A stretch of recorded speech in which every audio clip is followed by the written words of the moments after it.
میں نے بتایا کہ مقدمے سے متعلق چیزیں ہیں جس کا تعلق جلد اول کے ساتھ ہے۔ علامہ سیوطی رحمۃ اللہ علیہ نے لکھا ہے کہ حدیث کو حدیث کیوں کہا جاتا ہے؟ حدیث کو حدیث فرماتے اس لیے کہا جاتا ہے کیونکہ قرآن کلام اللہ ہونے کی وجہ سے قدیم ہے، تو اس کے مقابلے میں جو کچھ کلام ہوگا اس کو حدیث کہا جائے گا، کیونکہ قرآن قدیم کلام اللہ ہونے کے اعتبار سے قرآن قدیم ہے، تو اس کے مقابلے پر جو کلام ہوگا اس کو حدیث بمعنی جدید کہا جائے گا۔ قدیم بمعنی پرانا اور حدیث بمعنی نیا، تو قرآن قدیم ہے اور اس کے مقابلے پر حضور پاک علیہ الصلوۃ والسلام کا جو کلام ہے وہ حدیث کہلائے گا۔ دوسرا قول یہ کہ حدیث بمعنی بات، اور چونکہ یہ حضور پاک علیہ الصلوۃ والسلام کے فرمودات ہیں، آپ کے ملفوظات ہیں، آپ کے بیانات ہیں، آپ کی ہدایات ہیں، آپ کی زبان سے الفاظ نکل رہے ہیں، آپ بیان فرما رہے ہیں، اس لیے حدیث کو حدیث کہا جاتا ہے۔ اور تیسرا قول اس کے اندر یہ نقل کیا گیا کہ سورہ والضحیٰ کے اندر اللہ نے فرمایا وَأَمَّا بِنِعْمَةِ رَبِّكَ فَحَدِّثْ، تو اسی حدیث نعمت کو حدیث کہا گیا۔ اللہ کی طرف سے حکم ہوا اما بنعمت ربک فحدث، نبی جی آپ کے رب کی جو آپ کے اوپر نعمتیں ہیں آپ ان کو لوگوں کے سامنے بیان کیجیے، تو تحدیث سے حدیث، فحدث حدث یحدث تحدیث، اسی سے لفظ حدث امر کا صیغہ، تو تحدیث سے حدیث بیان کرنا، نقل کرنا، تو یہ تو اس کے لغوی معنی کے اعتبار سے، اصطلاحی معنی کے اعتبار سے ہمارے شیخ رحمۃ اللہ علیہ فرمایا کرتے تھے کہ حدیث کی ایک مختصر تعریف ہے، ایک مفصل تعریف ہے۔ بعض حضرات نے مختصر تعریف بھی کی ہے اور بعض حضرات نے اس کی تفصیلی تعریف بھی کی ہے۔ مختصر تعریف کیا ہے کہ حدیث کی مختصر تعریف ہے ما یضاف الی النبی صلی اللہ علیہ وسلم بالنقل، حدیث کسے کہتے ہیں؟ ما یضاف الی النبی صلی اللہ علیہ وسلم بالنقل، یعنی نقل روایت کے وقت جس چیز کو حضور پاک علیہ الصلوۃ والسلام کی طرف منسوب کیا جا رہا ہے وہ حدیث ہے۔ نقل روایت کے وقت جس چیز کو، جس کلام کو حضور اکرم صلی اللہ علیہ وسلم کی طرف منسوب کیا جا رہا ہے وہ حدیث ہے۔ یہ تو اس کی مختصر تعریف ہے، ما اضیف الی النبی صلی اللہ علیہ وسلم بالنقل۔ اور مفصل تعریف کیا ہے کہ حدیث کسے کہتے ہیں؟ اس کی ایک تعریف تو بیان کی گئی الحدیث اقوال النبی صلی اللہ علیہ وسلم وافعالہ واحوالہ، حدیث کسے کہتے ہیں؟ حضور پاک علیہ الصلوۃ والسلام کے اقوال، آپ کے افعال اور آپ کے احوال، اس کو حدیث کہا جاتا ہے۔ الحدیث اقوال النبی صلی اللہ علیہ وسلم وافعالہ واحوالہ، حضور پاک علیہ الصلوۃ والسلام کے اقوال، آپ کے افعال اور آپ کے احوال۔ بعض حضرات نے احوال کے بجائے تقریر کا لفظ استعمال کیا، اقوال النبی صلی اللہ علیہ وسلم وافعالہ وتقریراتہ، احوال کے بجائے لفظ تقریر، لیکن دونوں کے معنی ایک ہی ہیں۔ بعض حضرات نے یہ اس کے مفصل تعریف یہ بیان کی ہے۔ اور تقریر کے معنی کیا؟ تقریر کے معنی یہی کہ حضور پاک علیہ الصلوۃ والسلام کے سامنے کوئی کام کیا گیا یا آپ کے سامنے کوئی بات کہی گئی اور آپ نے اس پر سکوت اختیار فرمایا، اس لیے کہ نبی غلط بات پر سکوت اختیار نہیں کر سکتا۔ اور اس کی مثال کیا ہے؟ سیدنا حضرت موسیٰ اور حضرت خضر کا واقعہ۔ باوجود اس کے کہ حضرت خضر اور حضرت موسیٰ کے درمیان میں یہ معاہدہ ہوا تھا کہ موسیٰ درمیان میں کوئی اعتراض اور کوئی بات نہیں کریں گے، حضرت خضر نے سفر سے پہلے ہی ان سے معاہدہ کیا تھا کہ آپ کچھ بولیں گے نہیں، جو کچھ دیکھیں گے خاموشی اختیار کریں گے، لیکن چونکہ نبی کا وظیفہ ہے منکر پر نکیر، یہ تو اس کا وظیفہ ہے، اسی کے لیے اس کو بھیجا گیا ہے۔ اس لیے حضرت موسیٰ علیہ السلام کے سامنے جب ظاہری اعتبار سے منکر آیا تو انہوں نے فوراً کیا کیا؟ اس پر نکیر، اپنا معاہدہ ایک طرف رکھ دیا اور اس پر نکیر کی، تو نبی غلط بات کے اوپر خاموشی اختیار نہیں کر سکتا۔ جب ظاہر کے اعتبار سے یہ معلوم ہو رہا ہو کہ یہ بات غلط ہے، تو نبی نہ کسی غلط بات پر خاموشی اختیار کرے گا، نہ کسی غلط کام پر خاموشی اختیار کرے گا۔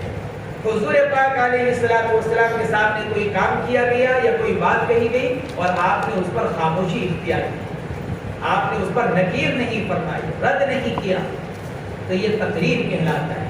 یہ تقریر بھی حدیث کے اندر تھا۔ آپ کا سکوت، کیونکہ فقہ کا مسلمہ قاعدہ ہے السکوت فی معرض البیان بیان، بیان کی جگہ میں خاموشی اختیار کرنا وہ بھی بیان کے حکم میں ہے۔ السکوت فی معرض البیان بیان، کہ بیان کے وقت میں جب بات کرنے کا، کہنے کا وقت ہو اور اس وقت آپ کی خاموشی اختیار کریں تو وہ کہنے کے حکم میں، بیان کے حکم۔ اسی لیے نکاح کے اندر مسئلہ ہے، نکاح کے وقت میں باپ بیٹی سے پوچھنے کے لیے جائیں ہم آپ کا نکاح فلاں لڑکے کے ساتھ اتنے مہر پر کر رہے ہیں، کیا آپ راضی ہیں؟ اور لڑکی خاموشی اختیار کر لے تو کہاں نے لکھا ہے کہ اس کی خاموشی کی اجازت شمار ہو؟ اسی وجہ سے کہ جو بیان بولنے کا وقت ہے، اس بولنے کے وقت میں خاموشی یہ بیان قرار پائے۔ اسی پر فقہاء نے یہ مسئلہ نکالا، وقت نکاح لڑکی کی وکیل، لڑکی کی ولی کی اجازت پر خاموشی اختیار کر لینا یہ اس کی طرف سے اجازت دیتا ہے۔ تو یہ تعریف بیان کی ہے بعض حضرات۔ علامہ سخاوی رحمۃ اللہ علیہ نے ایک دوسری تعریف بیان کی، فرماتے ہیں کہ حدیث پاک کی تعریف ہے ما اضیف الی النبی صلی اللہ علیہ وسلم قولا او فعلا او تقریرا او صفتا حتی الحرکات والسکنات فی الیقظۃ والمنام۔ ما اضیف الی النبی صلی اللہ علیہ وسلم قولا او فعلا او تقریرا او صفتا، ما اضیف الی النبی صلی اللہ علیہ وسلم قولا او فعلا او تقریرا او صفتا حتی الحرکات والسکنات فی الیقظۃ والمنام۔ ہر وہ چیز جو اللہ کے نبی علیہ السلام کے قول کی طرف، فعل کی طرف، تقریر کی طرف، صفت کی طرف جس کی اضافت کی جائے، یہاں تک کہ آپ کی نقل و حرکت، حتی الحرکات والسکنات، یہاں تک کہ آپ کے حرکات، نقل و حرکت جاگنے کی حالت میں ہو یا سونے کی حالت میں، فی الیقظۃ والمنام، ان تمام کو کیا کہا جاتا ہے؟ اس سب کو حدیث کہا جاتا ہے۔ یہ علامہ سخاوی رحمۃ اللہ علیہ نے اس کی تعریف بیان فرمائی، اور چوتھی تعریف کی گئی ہے، ایک تعریف اور تیسری تعریف ایک اور کی گئی ہے، مفصل تعریف جو حضرت شیخ الحدیث عثمان زکریا صاحب نور اللہ وقدہ نے مقدمہ اوجز المسالک میں نقل کی، اور اسی کو انہوں نے ترجیح دی ہے۔ حضرت شیخ رحمۃ اللہ علیہ فرماتے ہیں کہ حدیث کی تعریف ہوا علم یبحث فیہ عن اقوال النبی صلی اللہ علیہ وسلم وافعالہ واحوالہ من حیث کیفیت السنت اتصالا وانقطاعا۔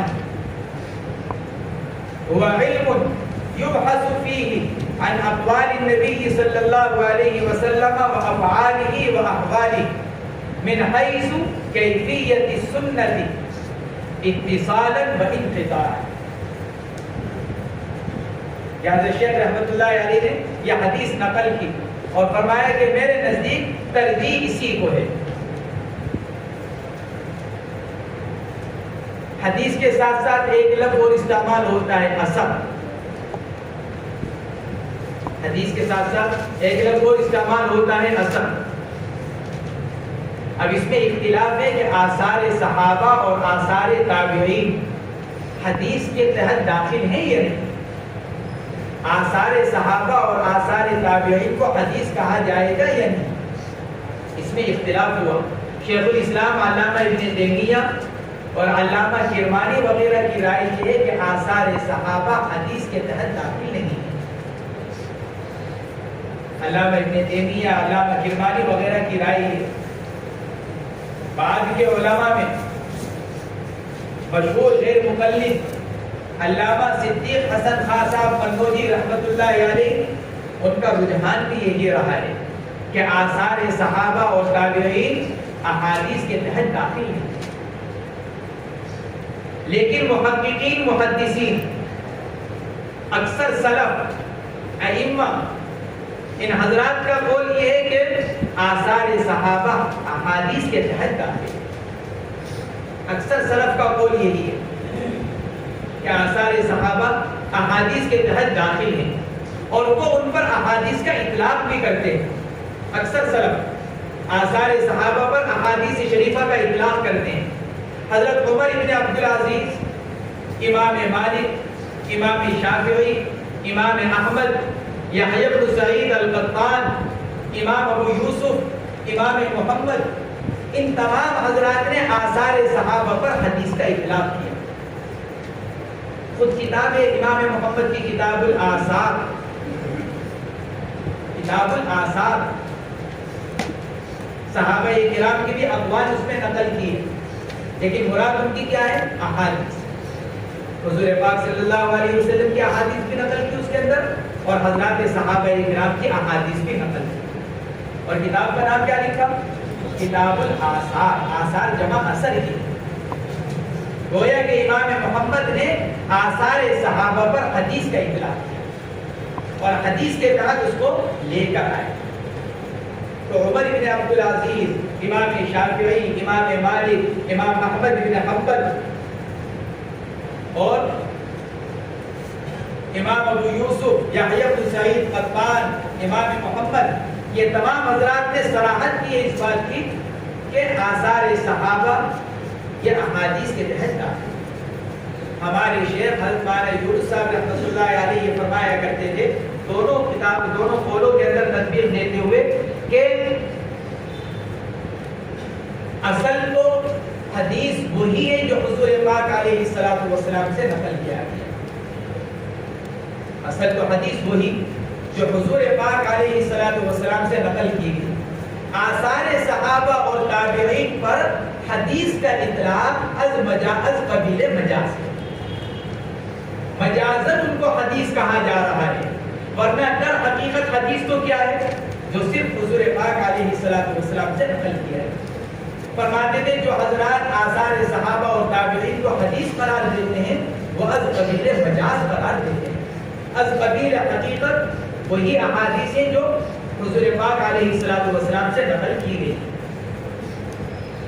ایک تیسرا لفظ بھی استعمال ہوتا ہے، خبر، حدیث، اثر اور خبر، یہ ایک تیسرا لفظ بھی استعمال ہوتا ہے۔ اور اس کو خبر، حدیث کو خبر اس لیے کہا جاتا ہے کیونکہ خبر کے معنی کیا؟ جو کسی سے نقل کی جائے، خبر جو کسی سے نقل کی جائے اسی کو خبر، نقل کردہ چیز کو کہا جاتا ہے۔ احادیث شریفہ کو خبر اس لیے کہا جاتا ہے کیونکہ حضور پاک علیہ السلام سے نقل کی جاتی ہے، اس لیے ان کو خبر بھی کہا جاتا ہے۔ پھر بعض حضرات تو کہتے ہیں کہ دونوں میں تساوی کی نسبت ہے، حدیث اور خبر۔ بعض حضرات نے دونوں میں تباین کی نسبت، الگ الگ، اور بعض حضرات کہتے ہیں عموم خصوص من وجہ کی نسبت ہے، یعنی حضور پاک علیہ السلام سے جو نقل کیا گیا وہ خاص ہے حدیث، اور خبر کے اندر عمومیت ہے۔ حضور پاک علیہ السلام سے نقل کیا جا رہا ہو، صحابہ سے نقل کیا جا رہا ہو، تابعین سے نقل کیا جا رہا ہو، اس سب پر خبر کا اطلاق کیا جا سکتا ہے۔ حضور پاک علیہ السلام سے جو نقل کیا جا رہا ہے وہ حدیث، اور خبر کا اطلاق حضور پاک علیہ السلام سے نقل کردہ پر بھی، خبر کا اطلاق صحابہ سے منقول پر بھی، اور خبر کا اطلاق تابعین سے منقول پر بھی۔ بعض حضرات نے یہ لکھا۔ چوتھا نام حدیث کا سنت ہے۔ عام طور سے محدثین حدیث کا لفظ استعمال کرتے ہیں اور فقہا سنت کا لفظ استعمال کرتے ہیں۔ فقہا کہتے ہیں ثبت بالسنہ، تو فقہا عام طور سے حدیث کے بجائے سنت کا، اور فرق اس لیے ہے محدثین حدیث کا لفظ اور فقہا سنت کا لفظ، دونوں نے فرق اس لیے کیا کیونکہ محدثین کے نظر میں اور نگاہ میں اور ان کا مقصد کیا ہوتا ہے، حضور پاک علیہ السلام سے جو کچھ نقل کیا جا رہا ہے سب کو جمع کر لیا جائے، چاہے اس پر عمل ہو یا نہ ہو، چاہے اس کا تعلق شریعت کے کسی حکم سے ہو یا نہ ہو، لیکن حضرات فقہاء کرام صرف ان روایات کو جمع کرتے ہیں جن کا تعلق کسی حکم سے ہوتا ہے، جن سے کوئی مسئلہ ثابت ہو رہا ہے، اور جو حضور پاک علیہ السلام کے معمول میں، جیسے مثال کے طور پر محدثین حدیث نقل کرتے ہیں رسول اللہ صلی اللہ علیہ وسلم نے کھڑے ہو کر پیشاب فرمایا، حدیث ہے، آپ نے کھڑے ہو کر پیشاب کیا، لیکن کھڑے ہو کر پیشاب کرنا کوئی آپ کی عادت مبارکہ تو نہیں تھی، اور کھڑے ہو کر پیشاب کرنا کوئی آپ کی سنت تو نہیں ہے، بلکہ آپ کی سنت مبارکہ تو کیا ہے؟ بیٹھ کر پیشاب۔ تو اب یہ کھڑے ہو کر پیشاب کرنے کی روایت محدثین تو نقل کرتے ہیں، لیکن فقہا کی کسی کتاب میں نہیں ملے گا، کیونکہ فقہا کا مقصد تمام روایات کو جمع کرنا نہیں، بلکہ فقہا کا مقصد کیا؟ ان روایات کو نقل کرنا اور جمع کرنا جن سے کوئی سنت ثابت ہو، یعنی آپ علیہ السلام کا جو طریقہ رہا، اس لیے کھڑے ہو کر پیشاب کرنا فقہا فرماتے ہیں، بے شک حدیث کی کتابوں میں آتا ہے کہ اللہ کے نبی نے کھڑے ہو کر پیشاب کیا، لیکن فقہا اس کا جواب دیتے ہیں کیوں کیا؟ آپ کو اس وقت تکلیف تھی، آپ بیٹھ نہیں پا رہے، کمر میں آپ کی تکلیف تھی، جب آدمی کے کمر میں تکلیف ہوتی ہے تو آدمی سے بیٹھا نہیں جاتا، اس لیے آپ نے ضرورت کی وجہ سے کھڑے ہو کر پیشاب کیا۔ بعض اوقات ایک موقع ہو جاتا ہے ایسا، آدمی ٹرین کے لیے اسٹیشن پر ہے، آدمی سفر کے لیے ایئرپورٹ پر ہے، اب وہاں ایک دم پیشاب کا تقاضا ہو رہا ہے، کموڈ بنا ہوا ہوتا ہے، بعض لوگوں کو کموڈ پر نہیں بیٹھا جاتا پیشاب کرنے کے لیے، اس کے لیے تو آدمی وہاں مجبور ہوتا ہے کہیں کے لیے کھڑے ہو کر پیشاب کرنے کے لیے۔ کھڑے ہو کر آدمی پیشاب کرے، نیت کیا کر لے، اللہ تیرے نبی علیہ السلام نے بھی مجبوری کی حالت میں کھڑے ہو کر پیشاب کیا تھا، میں بھی مجبوری کی حالت میں کھڑے ہو کر پیشاب کر رہا ہوں، اس لیے کہ فقہا نے دوسرا جواب یہ دیا کہ اللہ کے نبی نے اس وقت کھڑے ہو کر جو پیشاب کیا تھا وہ اس لیے کیا تھا وہاں گندگی پڑی ہوئی، کوڑا کرکٹ پڑا ہوا تھا، آپ اگر بیٹھ کر پیشاب کرتے تو چھینٹے آنے کا احتمال تھا اس گندگی کا، اس لیے اللہ کے نبی علیہ السلام نے مجبوری کی وجہ سے کھڑے ہو کر پیشاب کیا۔ تو یہ کھڑے ہو کر پیشاب کرنا آپ کا ایک مرتبہ یہ کوئی سنت تو نہیں بنے گا، ورنہ تو پھر کہا جائے گا یہ سارے یہود و نصارہ اور مشرکین سنت کے مطابق پیشاب کر رہے ہیں جگہ جگہ کھڑے ہو کر، تو سنت نہیں کہلائے گا، سنت تو کیا کہلائے گا؟ جو آپ کی عادت مبارکہ، اور وہ عادت مبارکہ کیا ہے؟ بیٹھ کر پیشاب کرنا۔ تو یہ ہے فرق محدثین اور فقہا کے درمیان، محدثین لفظ حدیث استعمال کرتے ہیں، فقہا لفظ سنت استعمال کرتے ہیں، اور محدثین اس لیے استعمال کرتے ہیں کہ ان کے سامنے کیا ہوتا ہے؟ ساری احادیثوں کا احاطہ، ان سب کو جمع کرنا، اور فقہا کے سامنے صرف وہ احادیث جن سے کوئی سنت، کوئی طریقہ، کوئی حکم نکل رہا ہو، اس لیے وہ احادیث شریفہ پر سنت کا اطلاق ہے۔ تو حدیث کا چوتھا نام سنت ہے۔ سنت